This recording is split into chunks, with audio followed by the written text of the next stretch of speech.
Good morning to all. बहुत सारे LT grade के वेटिंग वाले कैंडिडेट्स पूछ रहे हैं कि पोर्टल कब ओपन होगा। तो जैसा मैंने बताया था कि पिछले सप्ताह एक शासनादेश आया था, उसमें हुआ ये था कि कोई शिक्षा निदेशक, क्योंकि ये जो नियुक्ति मिलती है वो निदेशालय से मिलती है।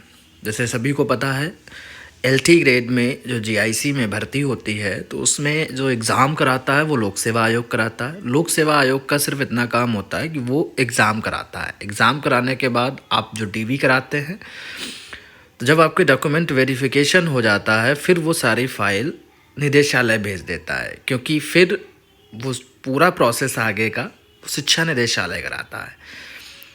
यहीं से जब फाइल सारी शिक्षा निदेशालय आ जाती हैं, लोक सेवा आयोग का काम खत्म हो जाता है। लोक सेवा आयोग से कोई मतलब नहीं रह जाता। फिर शिक्षा निदेशालय कोई भी रिक्रूटमेंट, जैसे कोई भी पोस्टिंग देनी है, तो उसमें शासन से पूरी अनुमति लेता है कि इसको कैसे किया जाए, गाइडलाइंस लेता है, सारी चीज़ें दिशा निर्देश प्राप्त करता है। तो शासन ने उनको अनुमति दी, दिशा निर्देश जारी किए कि इस तरीके से आप इनको नियुक्ति दे सकते हैं।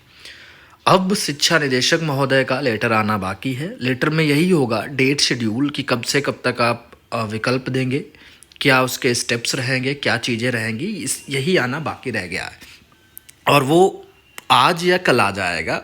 इसी के लिए ये देख लीजिए, मैं वीडियो बना रहा हूँ।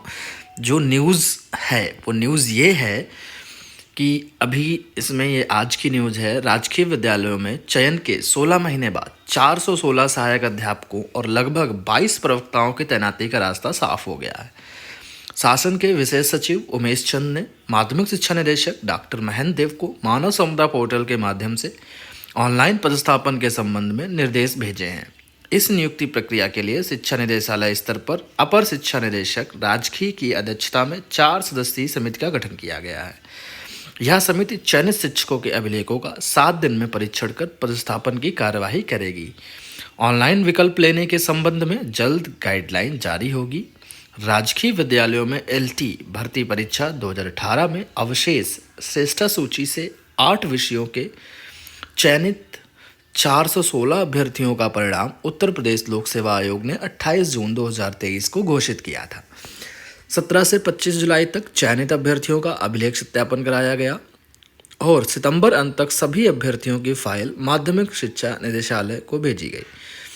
माध्यमिक शिक्षा निदेशालय ने चयनित शिक्षकों की ऑनलाइन तैनाती का प्रस्ताव शासन को भेजा, जिसे मंजूरी नहीं मिली थी। इन शिक्षकों की तैनाती सबसे पहले उन स्कूलों में होगी जहाँ शिक्षकों की कमी है। 88 विद्यालय ऐसे हैं जहाँ एक भी शिक्षक नहीं है। ये दूसरा और है, देख लीजिए, सेम वही न्यूज़ है, सारा कुछ है। और पदस्थापन की ये जो बॉक्स में ऊपर लिखा है, इसको देख रहे, जहाँ शिक्षक कम वहाँ करेंगे पदस्थापन। इन शिक्षकों की तैनाती सबसे पहले उन स्कूलों में होगी जहाँ शिक्षकों की कमी है। माध्यमिक शिक्षा विभाग के आंकड़ों को देखें तो 88 विद्यालय ऐसे हैं जहाँ एक भी शिक्षक नहीं है और दूसरे स्कूलों से शिक्षकों को संबद्ध करके कक्षाएँ चलवाई जा रही हैं। 222 राजकीय विद्यालयों में 1 और 313 में 2 शिक्षक कार्यरत हैं। इनके अलावा ऐसे विद्यालयों का भी विकल्प दिया जाएगा जहां शैक्षिक सत्र 2024-25 में शिक्षक स्थानांतरित हुए हैं, लेकिन न्यूनतम 3 या उससे कम शिक्षक होने के कारण कार्यमुक्त नहीं हो पाए हैं। तो अब कहना यह है कि इसका सार क्या है। सार ये है कि शासन ने अप्रूवल दिया था, जो मैंने एक शासनादेश दिखाया था, उसमें कई लोग कह रहे थे कहाँ है, वेबसाइट पे है, क्या है, जबकि मैंने बताया कि कोई भी शासनादेश जब हम किसी से मांग, जैसे कि हम कोई अधिकारी हैं तो हम किसी से मांगेंगे जब कोई दिशा निर्देश, तो उसको भेजेंगे बाय पोस्ट और मेल। वो फिर हमें वही मेल के थ्रू या पोस्ट के थ्रू वो हमारे पास भेजेगा कि ये है। तो सारी चीज़ें मेल के थ्रू आती हैं, साइट पर कुछ भी नहीं दिखेगा। कहीं भी कोई साइट पर ये ऐसी गाइडलाइन नहीं दिखेगी जब हम किसी से दिशा निर्देश प्राप्त करते हैं।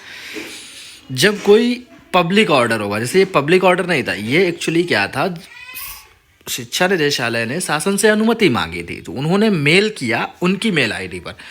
और होता क्या, जितने भी गवर्नमेंट ऑफिशियल्स हैं वो ग्रुप में जुड़े रहते हैं, क्योंकि उसी से सूचनाएं आदान प्रदान होती, तो वहीं से हम लोगों को मिल जाता है कि ये शासनादेश, जैसे कि अभी UP TGT PGT का आप लोगों ने देखा होगा, मेल भेजा गया सभी DIS को कि एग्ज़ाम कराना है तो इसके लिए सेंटर चाहिए, तो वो मेल भेजे जाते हैं, ईमेल आईडी पे मेल किया जाता है, ना कि किसी वेबसाइट पे डाला जाता है।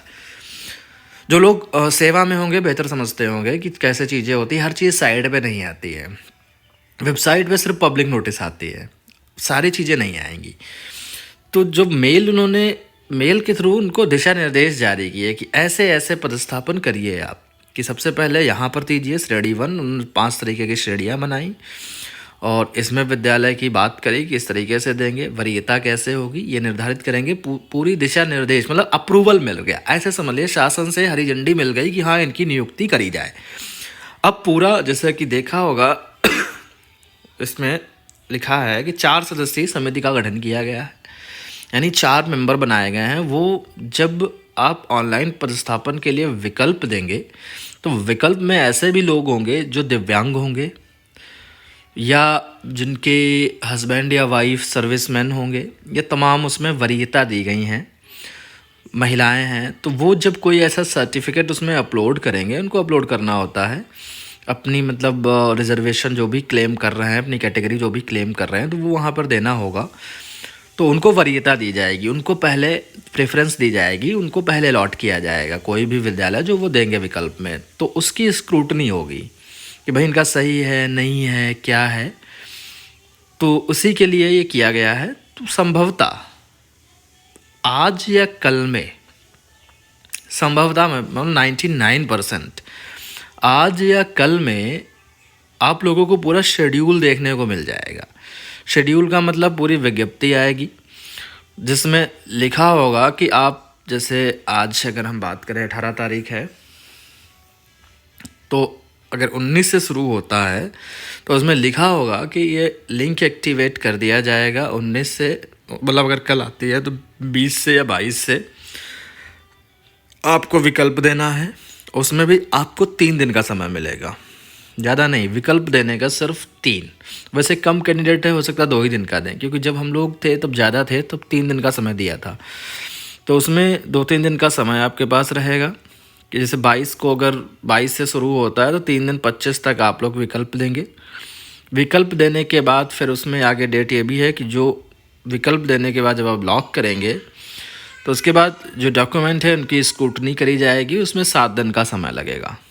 तो 22 को मान के चलें, अगर आप 22 3 25 हो गए, 25 से फिर 2 तारीख तक, 2 नवंबर तक वो स्क्रूटनी होगी। तो मान के चलिए नवंबर के फर्स्ट वीक में आपको अपॉइंटमेंट लेटर इशू होंगे। तो बिल्कुल तैयार रहिए।